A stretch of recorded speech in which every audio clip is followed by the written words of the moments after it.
रही बात बृजभूषण सिंह की, अगर वो इसका विरोध करेंगे तो जो उनका पिटारा पिछला भरा हुआ है वो मैं खोल सकती हूँ। तो इसीलिए शांतिपूर्वक वो शांत हो जाएं, उसी में उनकी भलाई है। अगर आगे बढ़ेंगे तो बहुत कुछ, उनके भी काफ़ी विरोधी हैं। और मेरा खुला चैलेंज है, अगर बृजभूषण सिंह आज के बाद कभी भी ये कह दिया कि हम उनको अयोध्या नहीं आने देंगे, तो सबसे पहले मेरा विरोध करना पड़ेगा और राज साहब ठाकरे बिना माफ़ी मांगे आएंगे अयोध्या और रामलला का दर्शन करेंगे।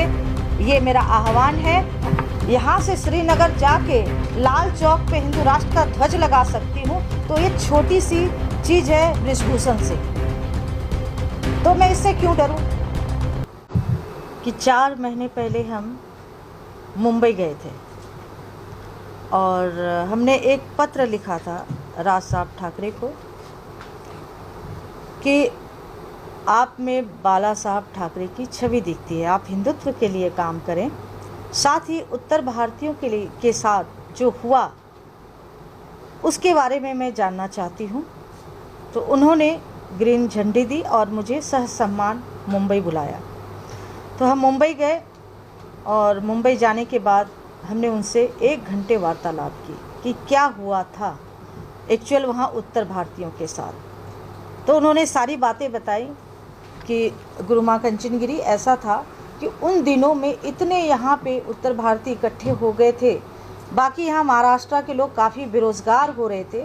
तो हमारे को सह निवेदन था, उनकी बाइट भी होगी, आप ढूंढ सकते हैं यूट्यूब पे, कि सह सम्मान आप लोग उत्तर प्रदेश जाइए, वहाँ की सरकार को बोलिए कि इंडस्ट्रीज़ लगाए, क्योंकि इंडस्ट्रीज़ लगाएंगे तो उत्तर प्रदेश भी एक सक्षम प्रदेश बनेगा, बिहार भी सक्षम प्रदेश बनेगा। तो उन्होंने पूरी बाइट, पूरा उन्होंने पेन ड्राइव दिया मुझे, मैंने पूरा उनकी बात सुनी कि अगर यही उत्तर भारतीयों के लिए जो जितने भी वहाँ के सांसद हैं, मंत्री हैं, अगर उत्तर प्रदेश में इंडस्ट्री लगती है तो सक्षम होंगे और उत्तर प्रदेश भी तरक्की करेगा।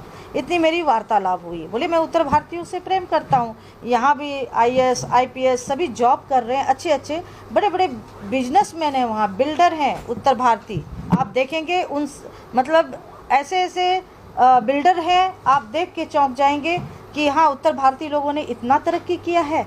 तो क्या उनके लिए राज ठाकरे साहब ने कुछ नहीं किया? बात इतनी सी है कि इसको समझने की बात है कि उत्तर भारतीयों के साथ ऐसा क्यों हुआ। अब ये देखिए, इन्हीं के बृजभूषण जी के प्रेस कॉन्फ्रेंस में मैं गई थी बोलने के लिए कि शांति रखिए और एक दूसरे से प्रेम करते हुए एक स्टेज पे आइए, उनका वेलकम कीजिए, क्योंकि मैंने उनको निमंत्रण दिया था कि आप भगवान श्री राम जन्मभूमि में आइए, रामलला का दर्शन कीजिए, क्योंकि उनके दर्शन मात्र से हृदय परिवर्तन होता है। ऑलरेडी उनका हृदय परिवर्तन हुआ है और बहुत प्रेम करते हैं और संतों का इतना सम्मान करते हैं, वो सम्मान मैं भूल नहीं सकती हूँ। मैं आपको कुछ क्लिप्स दूंगी। और वही मैं बृजभूषण जी के PC में गई, उनके लोग मुझे आंखें दिखा रहे थे और स्टेज से उतरने के लिए इशारा कर रहे थे। इसका मतलब क्या है? आप ये देखिए, आपके पास कोई संत आए हैं अगर शांति का संदेश लेके, तो क्या करना चाहिए? उसकी बात सुननी चाहिए कि आपस में अगर हम लड़ेंगे तो जो मुगल सोच रखते हैं वो हमारे घर को खंडित करेंगे, हमारे राष्ट्र को खंडित करेंगे, वो अपना फ़ायदा उठाएंगे। तो ये अभी अगर विवेक से काम नहीं लिया जाएगा तो ये जयचंद का काम कर रहे हैं कौन? बृजभूषण जी को ये सोचना चाहिए कि हम अपना पीछे बैकग्राउंड देख लें, पीछे मैं क्या था और आज मैं क्या हूँ।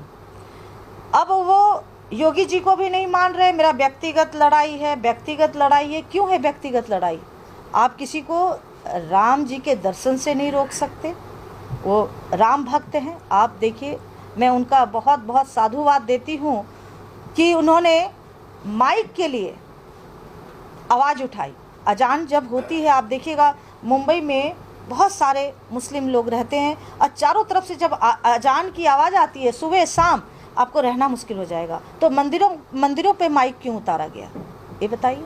अगर वो सत्य पे अगर आवाज़ उठा रहे हैं तो उनको साधुवाद देना चाहिए, उनका वेलकम करना चाहिए। रही बात बृजभूषण सिंह की, अगर वो इसका विरोध करेंगे तो जो उनका पिटारा पिछला भरा हुआ है वो मैं खोल सकती हूँ। तो इसीलिए शांतिपूर्वक वो शांत हो जाएं, उसी में उनकी भलाई है। अगर आगे बढ़ेंगे तो बहुत कुछ, उनके भी काफ़ी विरोधी हैं, उनके भी बहुत विरोधी हैं, जैसा उनका बैकग्राउंड रहा है तो उनके भी काफ़ी विरोधी हैं।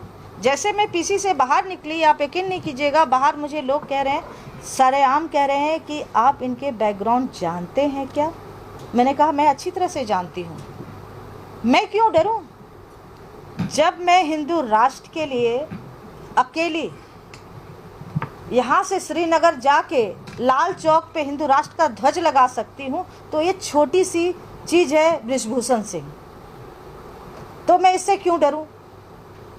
और रही बात, मैं हिंदू को एक करने का मेरा अभियान चल रहा है, इसकी वजह से मैं राज ठाकरे साहब के पास गई थी, जो कि सारा प्रमाण है, आप देखेंगे सारे चैनल पे चला था, यूट्यूब पे देखेंगे सारे चैनल पे मेरा बाइट है कि हम हिंदुत्व को एक करने की कोशिश कर रहे हैं। जिस पे आपके आज तक के जी न्यूज़ पे मुझे ये भी क्वेश्चन भी किया गया, क्या ये बीजेपी ज्वाइन करेंगे? मैंने कहा हिंदुत्व की सरकार है, आप हिंदू विचारधारा रखते हैं तो ज़रूर जाना चाहिए, ये भी मेरी बाइट है।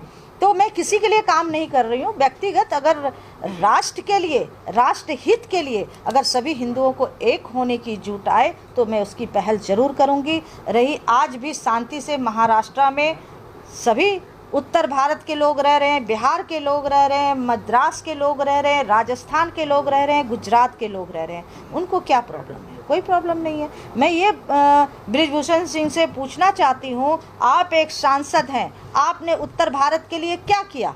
आप जो रोना रो रहे हैं, लोगों को रुला रहे हैं और आप मीडिया को दे रहे हैं, बाइट दे रहे हैं कि इनको इतना मारा, उनको इतना पीटा, आप में इतना भी दया होती तो एक इंडस्ट्री लगा देते, इंडस्ट्री के साथ साथ उन बच्चों को रोज़गार मिलता, आपका भी नाम हो जाता। आज तक राष्ट्र के लिए कर क्या रहे हैं? ये ओबीसी के प्रति ये आवाज़ नहीं उठाएंगे, वो अकबर के उस पे मज़ार पे फूल जाके चढ़ा रहे हैं, उनके लिए आवाज़ नहीं उठाएंगे, वहाँ भीगी बिल्ली बन जाते हैं। तो इसीलिए अभी हमें ज़रूरत है। और आज वहाँ पे देखेंगे पालघर में संत मारा गया, किसी ने आवाज़ उठाई? कहाँ थे बृजभूषण सिंह उस टाइम में? क्यों नहीं गए पालघर? क्यों नहीं उसका रखा उन्होंने अपनी बातें कि संत इतनी बुरी तरह से वहाँ पीटे गए थे, देखा नहीं जाता था वो सीन, वो दृश्य जिस तरह से उनको पीटा गया था। तो इसीलिए जिसके दीवार खुद कांच के होते हैं, जिसका कांच का घर होता है, दूसरे के घर में पत्थर नहीं मारा करते। और मेरा खुला चैलेंज है, अगर बृजभूषण सिंह आज के बाद कभी भी ये कह दिया कि हम उनको अयोध्या नहीं आने देंगे तो सबसे पहले मेरा विरोध करना पड़ेगा और राज साहब ठाकरे बिना माफ़ी मांगे आएंगे अयोध्या और रामलला का दर्शन करेंगे। ये मेरा आह्वान है और मैं ही उनको निमंत्रण दी थी, राज साहब ठाकरे को। अगर विरोध करना है तो मेरा विरोध करें ना, क्योंकि मैंने उनको निमंत्रण दिया था। तो उसमें राज साहब ठाकरे क्या करेंगे? उनको स्वागत करना चाहिए। आपके भूमि पे कोई आ रहा है, बोलते हैं अतिथि देवो भव, वो आप श्लोक भूल गए। और दूसरी बात है कि बुरा जो देखन मैं चला, बुरा ना दिखा कोई, जो खोजा अपना मुझसे बुरा ना कोई। पहले अपने अंदर की बुराई तो वो खंगाल लें, वो क्या थे। गुरु माता जी, आपने अभी एक